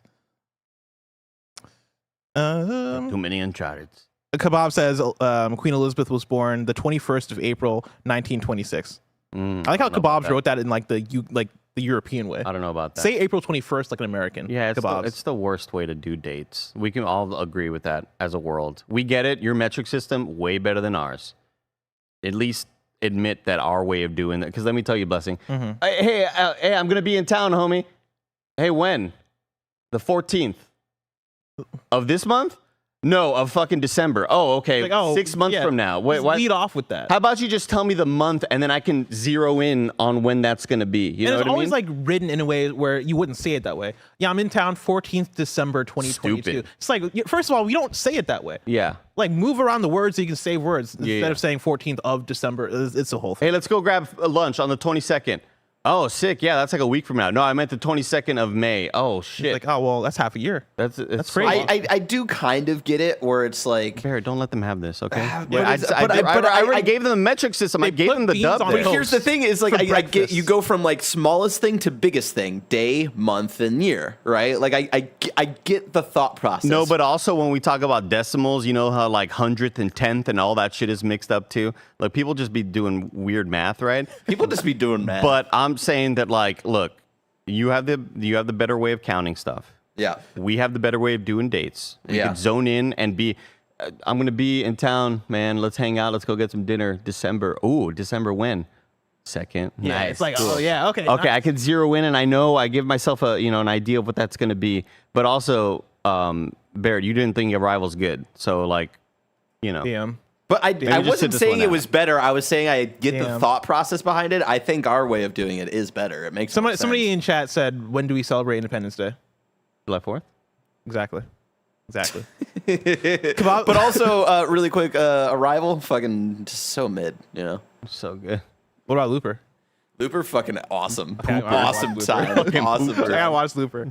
Maybe I'll rewatch Gemini Man. Oh, I I don't can know. speak a language. I like Will Smith a lot, Buzz is gonna watch Gemini Man on his brand new 160 hertz monitor to get the full fast frame rate. I would though. Like I would be so down for that. I want to see what the fucking 120 frames per second Yeah, or that the shit fuck was they shot fast. that in. It was so God, whoever I don't know the director, but that person thought they were Christopher Nolan doing the IMAX thing with Oppenheimer, but with Will Smith and Gemini Man. Like we'll de-age you. We got you. Kebabs writes in and says the origin of Indiana Jones' Fear of Snakes was already covered in the 3rd movie, The Last Crusade. Tundra Boy said MK1 isn't coming to PS4 or last gen as of now. Damn, so they're putting in all that work into the Switch version. That's unbelievable. That's wild. And then Kebab says I copy/paste the result from Google, take it up with them. That's what I assumed. Yeah, I'm like, I know Kebabs don't talk like that. Got some sense in you. Yeah. That's it for kindafunny.com/you're wrong. Tomorrow's hosts for KFG are going to be me and Tim. If you're watching live after this, is the post show. But then after the post show, Andy is playing some of that there Starfield. So get hyped for that. Remember, this has been Kinda Funny Games Daily. Each and every weekday live right here on youtube.com/kindafunnygames and twitch.tv/kindafunnygames. We run you through the nerdy news you need to know about. Until next time, Game Daily. My hands are kind of clammy. Also, who's running this post show? Well, Greg was supposed to be here, and so was Tim. Tim was going to cover me. Because we're gonna do a thing. We're gonna do a fun thing. A thing was going to happen. A thing was gonna happen. Is Greg here? Has Greg arrived? I don't know. I'm opening up my Slack. Greg texted me. The only Slack I have from Greg is about a fight stick that I had. Miller is not in the building, but Oh. Tim Geddes is, so I think Tim's on his way. Stick. I mean, we could also just do it without Tim. We don't have to do it with Have you? Tim. So do you know the premise of they clone Tyrone? No. No idea. It's hard to talk about without spoiling, and so I don't want to get deep into it. But basically, Finn from Star Wars is in the hood. He meets up with Jamie Foxx, who's playing a pimp, and then Tiana Paris, who's playing one of what's the polite sex worker playing a sex worker. Polite worker. Because like as soon as I said pimp, another word came to mind of like what referred to as. I'm like, I don't think that's politically correct. All I heard was pimp my ride. That's all I heard. That is a pimp my ride. Yeah. But basically, there's like hella weird shit going on, and then like somebody shoots and kills Finn. I love that I can just call him Finn now. Yeah. Shoots and kills him, and then he wakes up the next day. And John then, like, Boyega.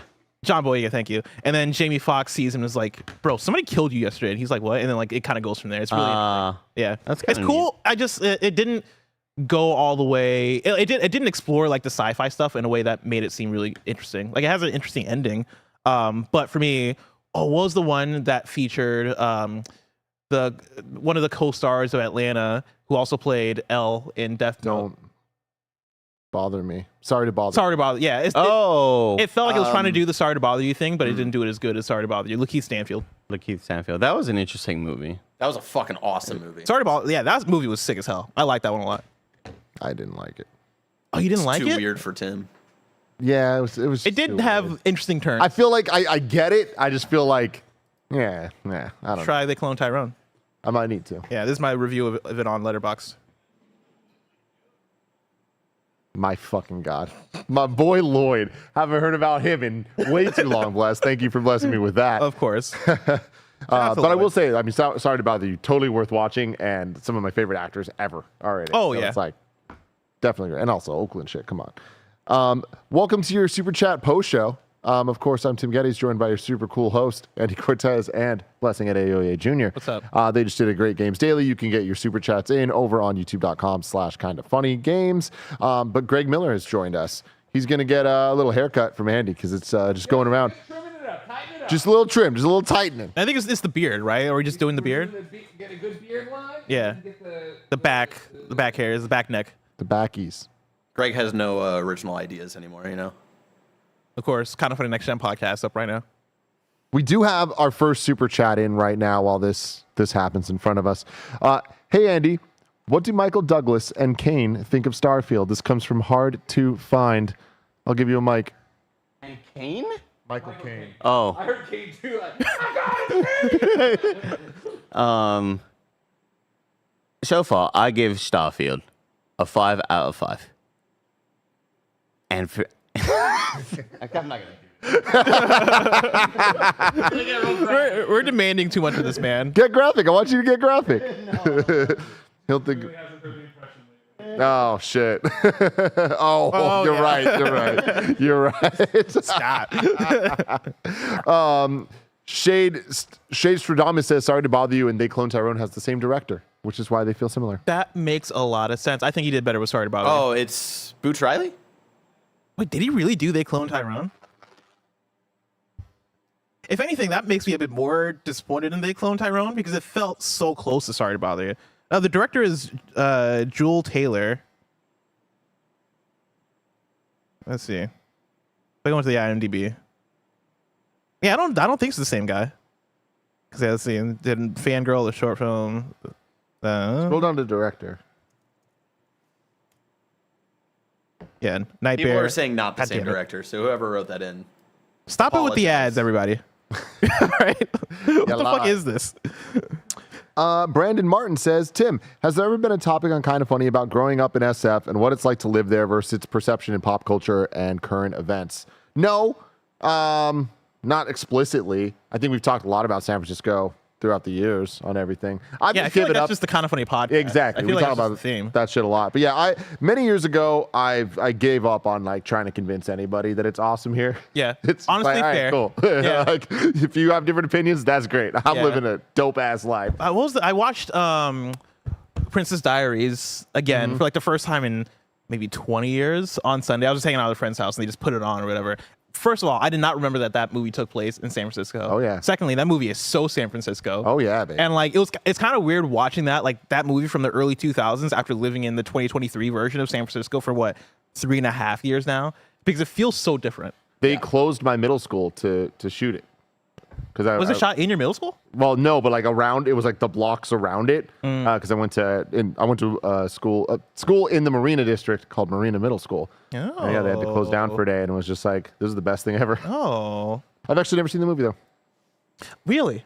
I think you dig Princess Diaries. It's I'm definitely sure that I would. It's definitely a childhood classic. Yeah. But I from watching it, it holds up in a few places. One thing I wanted to say was, it's kind of wild how good the media is at shaping narratives, especially with the most recent time I went back home. The amount of times I got from several relatives like, "Oh yeah, San Francisco, like it's doing real bad, right? Like how are y'all doing over there?" I was like, I don't see it. I don't know. Nothing's happening. Like it's fine. It's the same as when I moved here 6 years ago. But it's like with the continued push to how San Francisco is through the media and like how that just makes people think that it's a war zone over here. Like people, everybody that I talk to makes it seem like there are shootouts daily. Like it's wild. Like yeah, they definitely bump it up. There are definitely places that I've seen in the last couple months that are definitely worse off than they were like 5 years ago, for sure. I was hanging out in Oakland on Friday night for a birthday party, and like we were out late, and like we closed down the bars at like 2 a.m. At one point, it did feel like it was turning into a war zone. Like I looked to the right, and there was a car doing donuts in the fuck yeah, in the Sideshow, streets. baby. And like I'm on my way home. I get a text from a friend being like, "Hey, are you good? We heard shots." I'm like, "What the fuck? Get me back home. Get me back across the bridge." It's crazy over here. There's ebbs and flows everywhere, and like it has been getting a lot worse in certain areas, like disturbingly so. Yeah. But it's like I refuse to drive to Oakland now, or I drive and park to Oakland. Like I see glass everywhere where I'm parking on the street to a scary degree where I'm like, it might not be worth the risk. I feel it's an ongoing joke where, me and a lot of my friends were born and raised in San Francisco, but a couple of them were born and raised in Oakland and in East Bay. And there's always been a joking rivalry between us. Little tickles there. And it's become a joke where specifically James doesn't want to go over there just because me and him are so SF boys. Yeah. And he's like, dude, if I go there, my fucking car's going to get broken into. We went there. His car got broken into. Yeah. 2 weeks later, we went back. His other window got broken into. That's hilarious.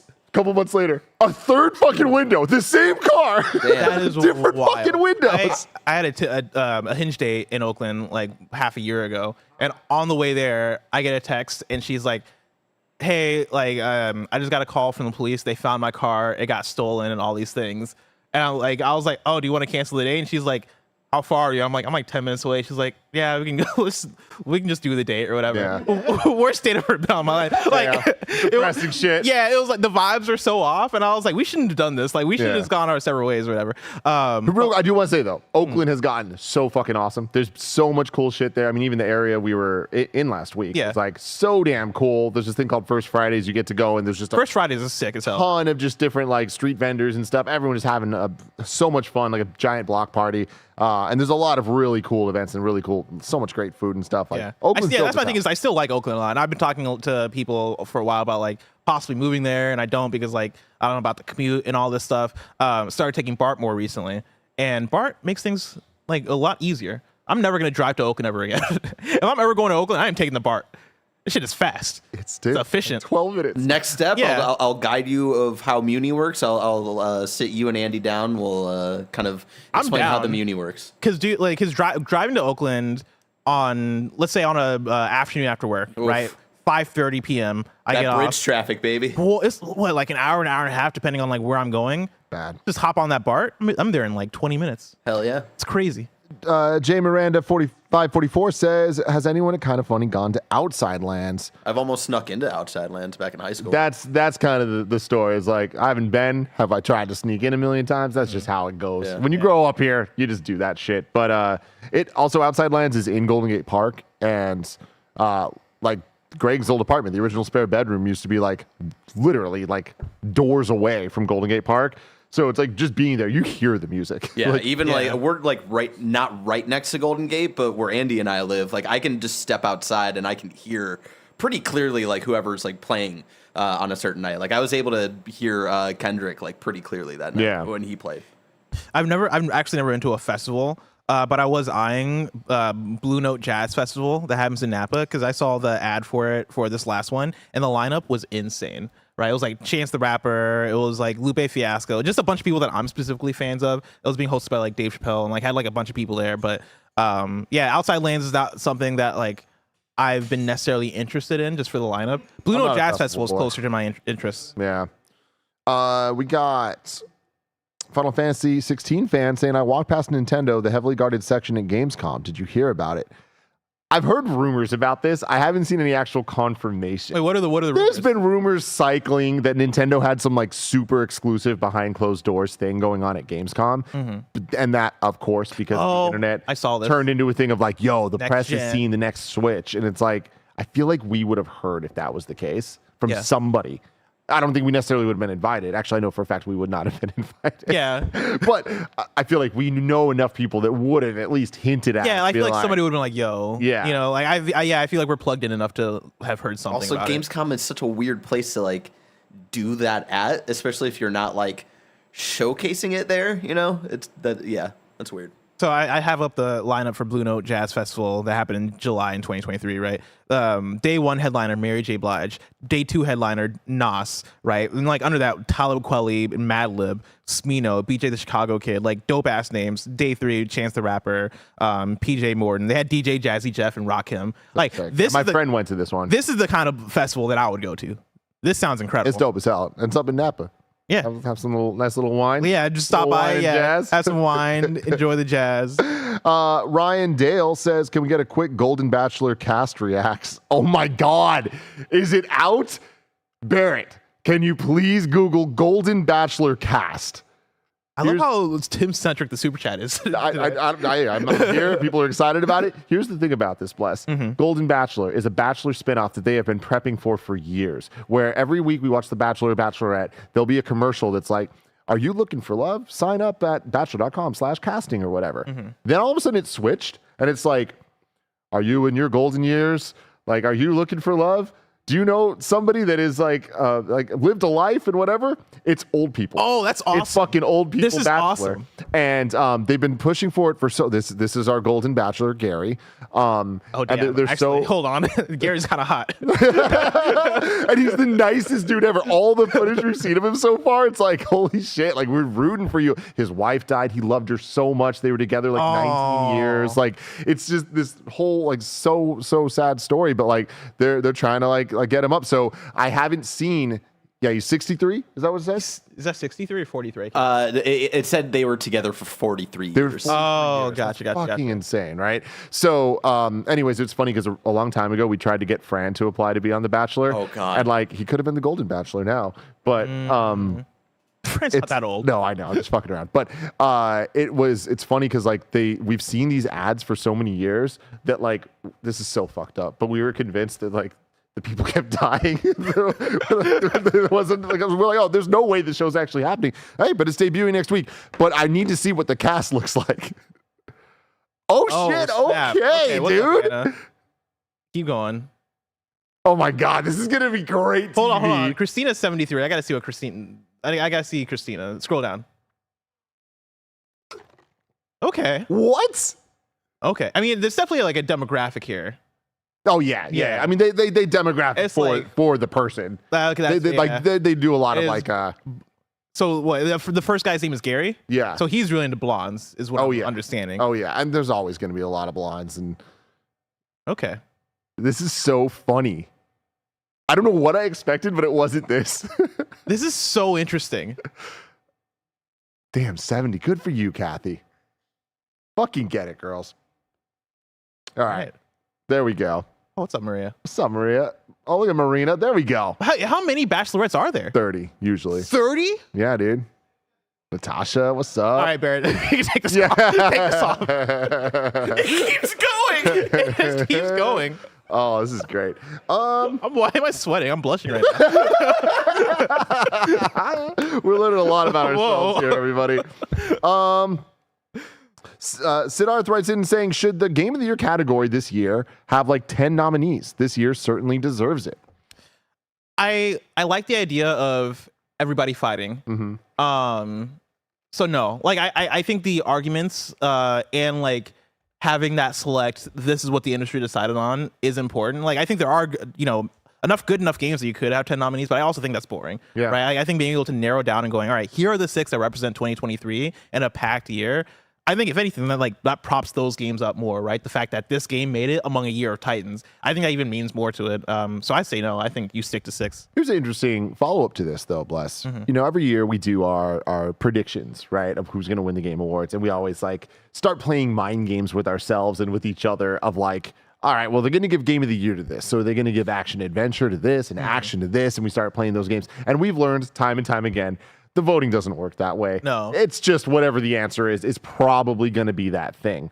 Do you think this year it's going to be the hardest year to predict because not only is there not a clear winner for a lot of the categories, but there are so many games that are splitting the vote? Normally it'll be like, all right, here's the 2 potentials for Game of the Year, and then we trickle those down between the different categories in different ways. Now it's kind of like...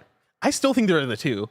Like, I think it's Baldur's Gate 3 and Zelda Tears of the Kingdom. And I think category for category, that's where you're going to see things split. I think Game of the Year, I said this yesterday, I think it's like, I'm on 60% Zelda and 40% Baldur's Gate 3 on who I think takes it. Oh my God, I think it's 90% Zelda. You think so? Yeah, I think the Baldur's Gate is absolutely fucking huge, but then when you just think about like the way these award shows work, I think that Baldur's Gate is second. But I think it's Zelda's. But then when we get to best RPG, I think Baldur's Gate 3 clear in a way is going to take it. When we get to something like best story, narrative, I think that's going to be interesting. Like I think that, I think that opens things up. Because again, like Baldur's Gate 3, I think is a strong contender in that. But then I think you get into things like Final Fantasy. You get into things like, maybe even Starfield. But Starfield's main quest, I think, is up and down. But like, I think a lot of the side quests that people are talking about could maybe put in that conversation. I think that becomes an interesting thing. Best action adventure. I think that's an interesting one where like a lot of the games this year that are at that top, I don't necessarily think about it as action adventure. Like Baldur's Gate 3, I don't think is action adventure. Does Zelda Tears of the Kingdom quantify as like action adventure to people? I could see it. Oh, definitely. Yeah. Okay, so if that's the case, then I would say Zelda Tears. Probably, yeah. But I think that's where a game like Jedi Survivor could get some shine too. Spider-Man 2. Fuck. You know what I mean? Yeah, Spider-Man 2. My thing is best action game too. Was Spider-Man Final Fantasy? Oh shit! Yeah. See, I mean, there's also Armored Core 6. Oh yeah, you're right. And there's also like Liza P coming up, and like fighting games or action games too.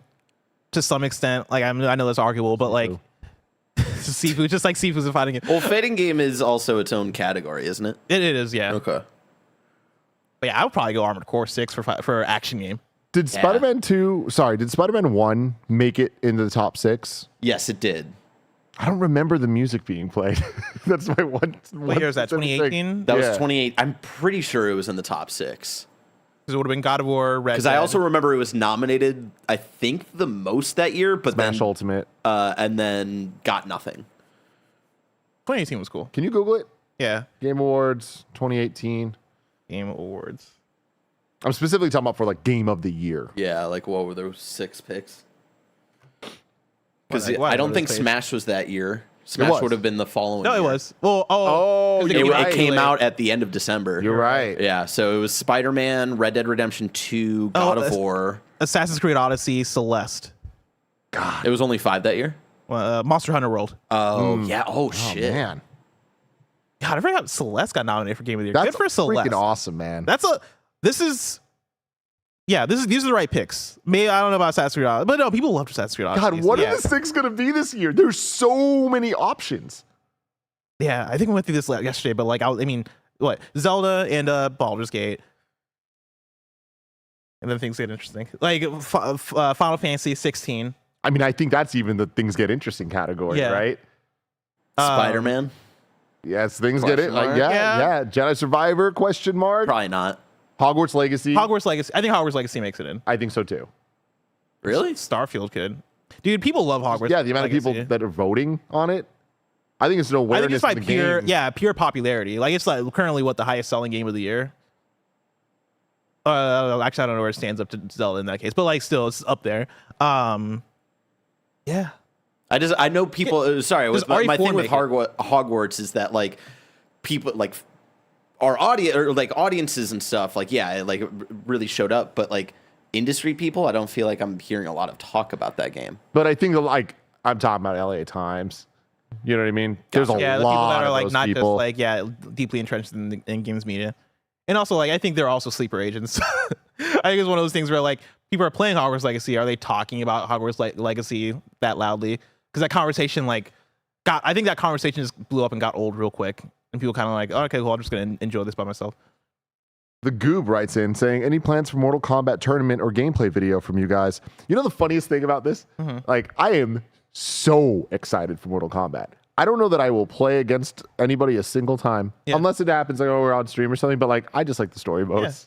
I would be down to watch a Tim Getty streams the story mode of Mortal Kombat. I think that'd be fun. Maybe. I was talking to Roger about possible ideas and like for like TikTok and stuff. And one of the things I mentioned is that the fatality and character intro videos do so well for IGN and for like other outlets and stuff that like I could see if we put the kind of funny spin on it somehow and like had a like our favorite character intros in Mortal Kombat. One, I think that could be something that pops off. Yeah. So maybe Tim reacts to every cutscene in MK1.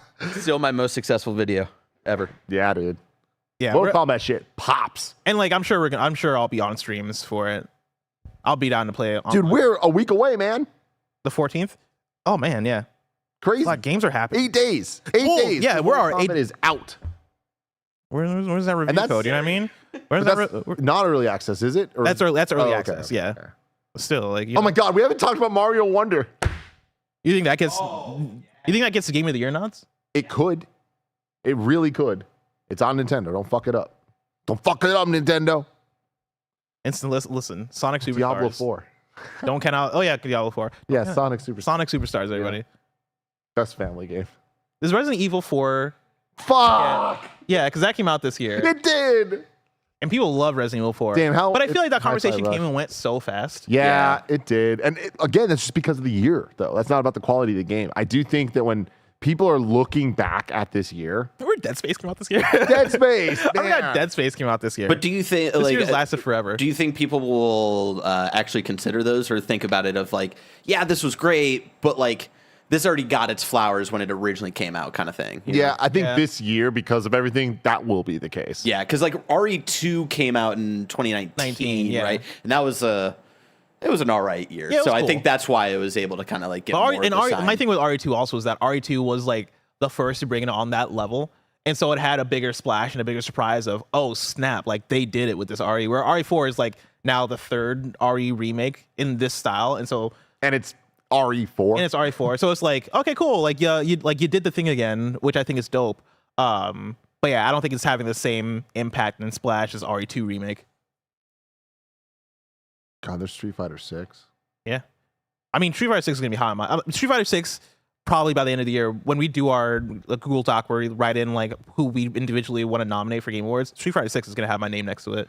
It's insane. It's in my top 3. It's insane that like this year, I don't even think there's a doubt that we're going to have the most varied top 10s of Kinda Funny that we've ever had. Oh, yeah. I'm really nervous about calculating all of that. It's going to be fascinating.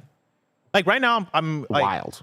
There are games coming up that like I don't want to say too much. I don't want to say anything actually. I don't want to say anything. But like there are still good games to come is what I'm saying. Yeah. That are gonna fucking definitely. like blow us away. God, what a world. What else we got going on here? Just a couple. Oh, it's already 11:35. Let me see if we have any more. All right, there's 2 more, and we're going to close it off for now before we get to the stream. We got CJ Splits on saying, will we get a state of play next week? I haven't heard anything about this. I have heard rumblings about a Nintendo Direct. Yeah, that I've heard. Yeah, we talked about that a little bit. I doubt, but... For a Direct? Yeah. But I mean, I'd be excited for it. I mean, it would be the September Direct that we always talk about. I think this year still has a state of play... Also, yeah, state of play in a Direct left in it. I think with we have 3 months left in the year, just about. Yeah, I feel like we haven't kicked into Spider-Man 2 marketing fully yet. Like we're getting 19 inches. I was gonna say we just got 19 inches. Yeah, but like we're not like it's there's we haven't Collector's seen edition. Spider-Man is a different beast when it comes to like marketing and just like appeal. So I feel like we're gonna get into like Spider-Man's about to be everywhere, and like I guess I don't watch sports and shit, so maybe there are a bunch of commercials already. But I think the thing for Spider-Man is that that's a game that I think people are already on max hype for because it's just Spider-Man and that does it by itself. I think once the game is out, I think that's where the real marketing push is for that game. Where it's that's all a right, good call. Yeah, everybody like the game's out now. Fucking buy this shit. I just feel like we haven't really had a big. As far as I know, people haven't played Spider-Man yet. Like there's been no previews. Yeah. So I feel like that means that a Spider-Man state of play maybe will coincide with that. That would be cool. But I mean, I don't know what the right timing is because October 20th. God, it's pretty fucking close. This year's insane. I mean, I wouldn't be surprised if they did the thing where we got review codes and then they're like, all right, you can preview the first 6 hours of the game, like they did with God of War. Maybe. Yeah, I think that's how they do it. Call. BJ Bernardo writes in and says, "Hi all, did Starfield score well enough to restore your confidence in Xbox first-party studio releases?" God, this is such a complicated question, man. It's so complicated, and I feel like no matter what you say, it's going to piss off a bunch of people. I firmly believe that Starfield accomplished what it needed to for Bethesda to redeem itself as Bethesda. I don't think that it did the thing for Xbox that we have been saying, can they pull off at some point yet? And maybe at any point that could change. But until it does, we're still at a point that we haven't seen the God of War or Breath of the Wild. And that might be a tired thing to say, but it's fucking facts, y'all. I think it's hard to say for any one game to be like, this is like the confidence. It's got to be what you've been saying, the dominoes. And so it's like, I think the combo of like Hi-Fi Rush and Starfield, it's like, okay, yeah, we're getting somewhere. Then you have also Redfall, and this is also all Bethesda releases and stuff. So it's like, it's a weird conversation. We were having this conversation a few days ago, I think maybe last week, and I couldn't find the right words to communicate like how I felt about Starfield's place and things. And I think now what I've landed on is the idea that like I still don't know if Xbox can have a God of War or Tears of the Kingdom in terms of like Metacritic and critical reception, just because as a publisher, Xbox is built so differently than a PlayStation or a Nintendo, right? Like when we talk about PlayStation, we talk about the synergy that everything has. We talk about like, oh, you play a PlayStation Studios game and you know it's a PlayStation Studios game. You play a Nintendo game and you know it's a Nintendo game. Xbox has like twice the amount of developers and they're spread between so much, and there's not really a Xbox machine and first party that is synergistic and that provides to this is what an Xbox game looks like. And so we're able to maximize and create like these critical hits or whatever, these games that are scoring 95, 96 on Metacritic, right? Like, I don't know if Xbox is set up that way or if they're able to even get there just because of who they are and what they look like. That said, I still think Starfield might have a similar level of impact as a God of War or as maybe a Tears of the Kingdom, even just because of what it is, just because it's Bethesda, just because of there's a insane level of hype for it, an insane level of anticipation for it, and they're doing enough things that are, oh, this is a Bethesda game that people are willing to accept and play through and still love and enjoy, that I think it's getting the job done in terms of the impact and the effect, even though incredible success, even though it's not getting the job done on like the Metacritic 90, 95, 96. But I think either way, Xbox would rather take a game that is having this level of success and impact than a game that's a 95 that comes and goes. Again, there's multiple ways to win this. And I feel like we're seeing multiple winners in this race. And at the end of the day, the gamers are the ones winning the most, where, it's good. There being amazing games on every console is only going to be good for everybody. Yeah. So I love to see what it's doing. But I do think that the proof is still in the pudding for a steady cadence of releases from Xbox that we can rely on to be like, oh yeah, they got the stuff in terms of being Xbox game studios in the way that we just trust Nintendo and we just trust PlayStation. We are wary of Xbox, and the release and reviews of Starfield, I don't think relieve that wariness. But also, it was a major success. Yeah. So it's like, but those are different conversations. For sure. I feel that. And like, it's that weird thing where I don't know if we're going to shake that. Like, I think for Xbox, it is going to continue to be the thing of, all right, developer by developer. I look forward to a Bethesda game, but now I'm going to expect a Bethesda game, right? Yep. I'm going to expect it to be a bit janky. I'm going to expect it to be buggy. I'm going to expect it to be what it is. I'm looking forward to Hellblade because I really liked Hellblade 1, right? So I expect Hellblade 2 is going to be Ninja Theory doing more of what Ninja Theory does. What was that In Exile clock game that they revealed at the thing? Sick. That game looks so cool, but also like I don't know shit about In Exile, so I'm kind of going in that with like, a bit of trepidation, right? Excited for the idea of it, but like I'm not going to automatically trust it because it's Xbox, and that's what Xbox is missing out on. Yep. PlayStation often it's like I'm going to trust this because it's PlayStation. And I play Returnal, even though like that studio had never made a game like that before. I'm still going to go into it excited because it's PlayStation and they know how to curate that kind of stuff. Same with Nintendo. Last thing I want to say about this is I feel like oftentimes when we bring up the God of War, Breath of the Wild, people get so caught up on those specific titles. It's more about what those titles represent, which is they are the pinnacle and the tentpole of the understanding of all the other studios' outputs as well. Yeah. Where in addition, when we talk about God of War, we're talking about that being the tip of the spear that also includes Horizon and Spider-Man and Ghost and Returnal and all of these other things. And obviously Tears of the Kingdom, you go down, you also have Mario Odyssey, you also have Mario Kart, Smash Brothers, like Xenoblade, like all the Nintendo things. Like that is what Xbox is missing right now, is that one big marquee thing, and then the trust and expectation that all the rest of the things are going to support that at a certain level. There's an ecosystem of Xbox that supports incredible video games, and like this is like the pinnacle example of it. Mm-hmm.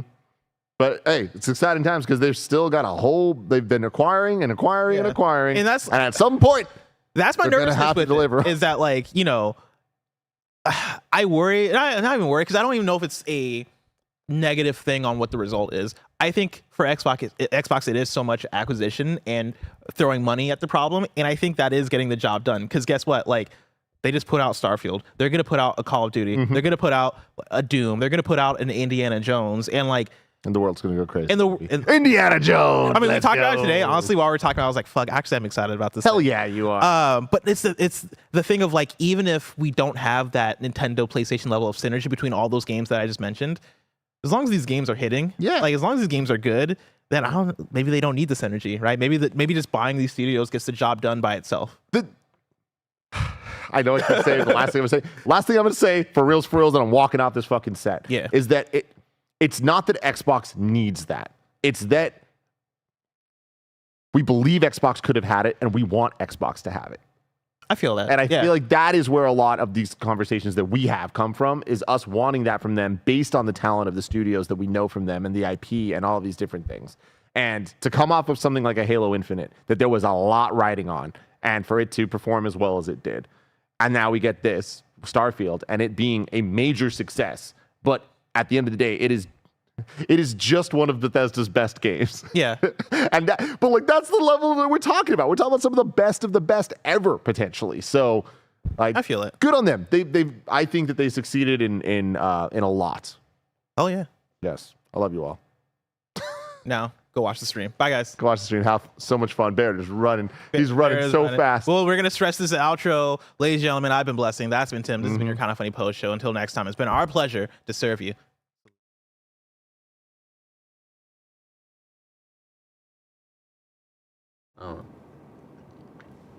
Oh, looks like we're here.